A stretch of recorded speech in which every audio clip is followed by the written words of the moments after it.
నాకు అప్పులు ఉన్నాయన్న రోడ్డుకు లాగుతారేమంటే నో నో నో, నీ ఆశీర్వాదానికి వాళ్ళు దోహదపడతారు. ఈరోజు అవమానాలు పొందిన సాక్ష్యం అంటూ ఉంటే రేపు దేవుడు నిన్ను కనపరిచినప్పుడు ఇవన్నీ తీయని జ్ఞాపకాలుగా చెప్పు. అదే చేదైన అనుభవాన్ని మధురంగా మార్చటం అంటే.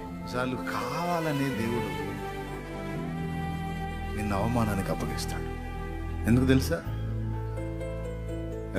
ఈరోజు అవమానం పొందిన నీకు రేపు ఒక మధురమైన సాక్ష్యం. అది పరీక్ష కోసం అనుకో, ఏమని అనుకో, నాకు వేరే సంగతి. అది కొన్నిసార్లు కావాలని అప్పు చెప్పినట్టు ఉంటుంది అవమానానికి.